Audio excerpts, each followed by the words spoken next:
Sabe quando a gente quer ter certeza de que um argumento é sólido, sem nenhuma brecha? Pois é, existe uma ferramenta para isso. Uma ferramenta poderosíssima que vem lá da filosofia antiga. Ela foi criada para dar, assim, uma precisão de cirurgião para o nosso pensamento. E é ela que a gente vai desvendar hoje. E olha, tudo começa com uma pergunta que parece até simples. O que de verdade separa um ser humano de qualquer outro animal? Parece fácil, né? Só que o jeito que os filósofos antigos responderam a essa pergunta, aí é que está o segredo. É um segredo para definir qualquer coisa com uma precisão absurda. Então, o nosso roteiro aqui é o seguinte: a gente começa com uma questão de diferença, depois vê a distinção entre diferente e diverso, explora 3 tipos de diferença, acha o ingrediente essencial, monta a equação da definição e, por fim, a gente vai entender por que isso tudo é tão importante, por que isso impede a nossa lógica de virar um castelo de cartas. Bom, para começar, a gente precisa afinar o nosso vocabulário.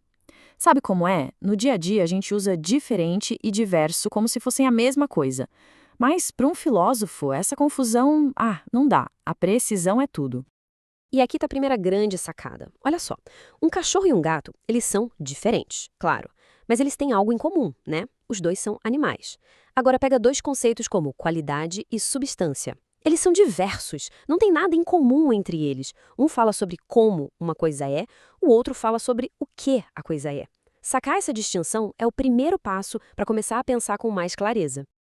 E essa busca por precisão, ela não para por aí não, pelo contrário. Filósofos como um cara chamado Porfírio foram ainda mais fundo. Eles pegaram a própria ideia de diferença e dividiram em 3 tipos. E cada tipo é mais profundo que o outro. É como se a gente tivesse níveis de zoom para analisar as coisas, sabe? O primeiro nível é a diferença comum. É aquilo que está na superfície, o mais óbvio. Depois, a gente dá um zoom e chega na diferença própria, que já são características mais ligadas à essência da coisa. E aí, com o zoom no máximo, a gente chega na diferença propriíssima. Essa é o coração, a identidade daquilo que a gente está olhando. A diferença comum é sobre aquelas qualidades que a gente chama de acidentais. Ou seja, coisas que podem mudar, mas não mudam o que a coisa é de verdade. Por exemplo, um animal pode estar parado em movimento. Um ser humano pode ter uma cor de pele ou outra. Isso muda a essência? Não. São qualidades que vêm e vão, sabe? São temporárias. São como se fosse um ruído na superfície, mas não o sinal principal. Agora, a diferença própria já é um mergulho mais fundo.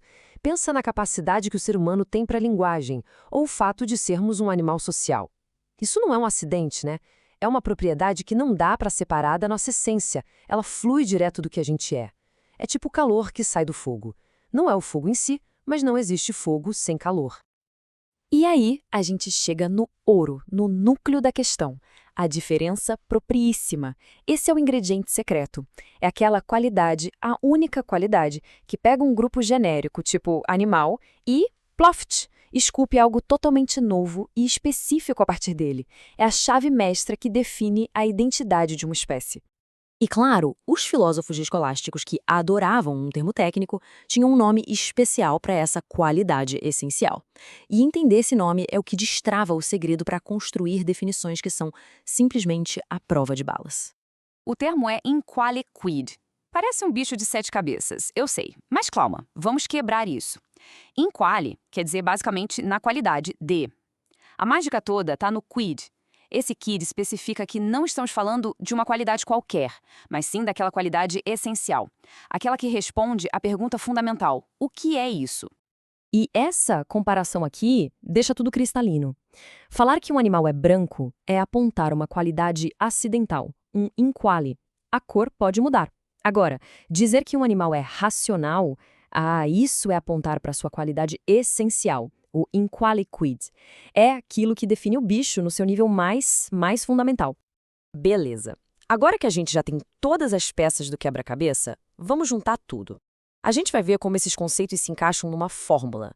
Uma fórmula que é ao mesmo tempo elegante e super poderosa para definir o que a gente quiser. Toda definição que se preze precisa de um ponto de partida, né? Uma categoria mais ampla. No nosso exemplo, é o gênero animal. Esse é o grande grupo onde a gente se encaixa. É o terreno comum que a gente divide com os peixes, com os pássaros, com os cachorros. Ok, agora a gente adiciona ao nosso ingrediente secreto, a diferença específica. Lembra da diferença propriíssima? É exatamente ela. No caso dos seres humanos, essa diferença é racional. É essa característica que nos separa, que nos distingue de todos os outros animais dentro daquele grande grupo. E pronto! Gênero mais diferença específica é igual a espécie, ou seja, animal mais racional é igual a humano. Simples, né? Elegante. E o mais importante de tudo, é uma definição logicamente blindada. O próprio Porfírio, ou filósofo que a gente falou antes, resumiu isso de um jeito bem clássico. A frase parece rebuscada, mas o que ele está dizendo é simples. A diferença específica é a qualidade essencial que vale para todos os membros de uma espécie e só para eles. É o que define o grupo. A essa altura, pode até parecer que isso tudo é só um jogo de palavras, um exercício intelectual. Mas olha, as implicações disso aqui são gigantescas. Essa ferramenta lógica resolve um problemão que, se não fosse resolvido, poderia simplesmente demolir todo o nosso conhecimento. Pensa comigo um pouco. Se para definir humano a gente usa a palavra racional, não seria preciso definir o que é racional? E depois, não teríamos que definir as palavras que a gente usou para definir racional? A gente entraria numa corrente sem fim, uma regressão infinita.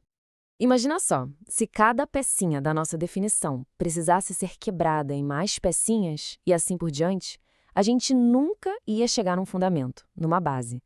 Seria como tentar construir uma casa em cima de areia movediça.